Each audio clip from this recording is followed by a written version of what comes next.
Lock-up থেকে বেরোতেই ধুমধুমার উঠল চোর স্লোগান। পুলিশ ভ্যানের দিকে ধেয়ে আসছে একের পর এক ডিম। দুর্গাপুরে খোদ তৃণমূল নেতাকে লক্ষ্য করে ডিম ছুড়ল বিক্ষুব্ধ জনতা।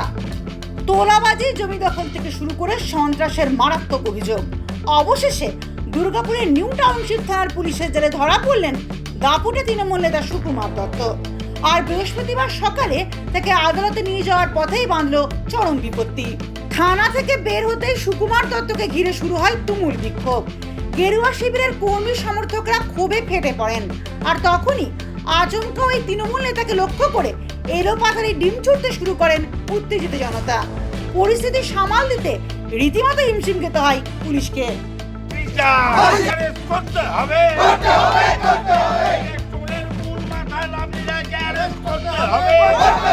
কিন্তু কেন এই জনরোষ? অভিযোগ দীর্ঘ 15 বছরের। দুর্গাপুরের 23 এবং 24 নম্বর ওয়ার্ডের সাধারণ মানুষের জীবন নাকি অতিষ্ঠ করে তুলেছিলেন এই সুকুমার দত্ত। আর এর পিছনে নাকি হাত ছিল পোরখা দুই প্রাক্তন তৃণমূল কাউন্সিলর লাভলি রায় এবং দেবব্রত সাহেব। অভিযোগ, এদের ছত্রছায়া থেকেই এলাকায় কোটি কোটি টাকা তোলাবাজি, জোরপূর্বক জমি দখল, এমনকি নারী নির্যাতনের মতো ভয়ঙ্কর অপরাধ চালাতেন এই সুকুমার। আর তোলাবাজির সিংহভাগ টাকা নাকি পৌঁছে যেত ওই প্রভাবশালী দুই দাপুটে কাউন্সিলরের পকেটে। সে একটা বোর্ডে এদের মাথার ওপরে দুই কাউন্সিলর, 24 নম্বরের লাভলি রায় আর 23 নম্বরের হচ্ছে দেবু সাই, যারা কোটি কোটি টাকা এই রকম সুকুমার দত্তদের মাধ্যমে তুলিয়েছে এবং মানুষের উপরে অত্যাচার করিয়েছে।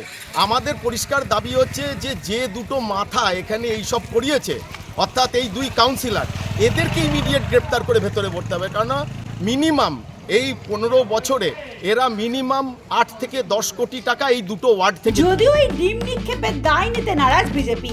গেরুয়া শিবিরের দাবি, দিনের পর দিন তৃণমূলের গুন্ডা বাহিনীর অত্যাচারে মানুষ বিতঃসদ্য হয়ে পড়েছিল।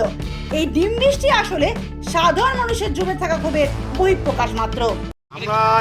আমরা ডিমটা ছুড়িনি, সাধারণ মানুষের ক্ষোভ। এটা ওর পাড়ার লোকের যাদের জমি দখল করেছে, যাদের কাছে তোলাবাজি করেছে কোটি কোটি টাকা, যাদের উপর অত্যাচার করেছে, যাদের সন্ত্রাস করেছে, এটা তার ফসল। তৃণমূল কংগ্রেসের কোনো নির্দিষ্ট রাজনৈতিক আদর্শ নেই। চুরি আর জোট চুরি দলটির মূল আদর্শ। একটি ভিডিও বার্তায় তৃণমূলকে বেনজির আক্রমণ বিজেপি নেতার। দাবি করলেন সাধারণ মানুষ এখন এই দলের বিরুদ্ধে স্বতঃস্ফূর্তভাবে ক্ষোভ উগড়ে দিচ্ছে। জেলে যাচ্ছে বা তৃণমূলের নেতারা যখন কোর্টে পৌঁছাচ্ছে, তখন সাধারণ মানুষ পচা ডিম নিয়ে পৌঁছচ্ছে, তাদেরকে কটূক্তি করছে। তার মুখ্য কারণ হচ্ছে এই সব নেতারা তারা যখন ক্ষমতায় ছিল তখন তারা তাদের ক্ষমতার অপব্যবহার করেছিল এবং সাধারণ মানুষকে অতিষ্ঠ করে তুলেছিল। তাই আজকে সাধারণ মানুষ এদেরকে গিয়ে কটূক্তি করছে বা তাদেরকে ডিম ছুঁড়ে মারছে। আমরা মনে করি এরা ভবিষ্যতে শ্রীঘরে থাকবে অথবা অজ্ঞাতবাসে থাকবে, কারণ সাধারণ মানুষ এদেরকে আর দেখতে পছন্দ করছে না। এই গ্রেপ্তারিকে কেন্দ্র করে ইতিমধ্যে এলাকায় তীব্র রাজনৈতিক চাঞ্চল্য তৈরি হয়েছে। বিশেষ সূত্রে খবর, ঘটনায় মূল চক্রীদের আড়াল করতেই কি এই পদক্ষেপ, নাকি এর পিছনে রয়েছে আরো বড় কোনো ষড়যন্ত্র? সব দিক খতিয়ে দেখছে পুলিশ। এই আবহেই মামলা শুনানির জন্য আজ তৃণমূল নেতা দিলীপ দত্তকে আদালতে পেশ করলে বিচারক তাকে 4 দিনের পুলিশি হেফাজতের নির্দেশ দেন। দুর্গাপুর থেকে অন্তরা সাদির প্রতিবেদন, সমাজ পরিবর্তনের মানুষ।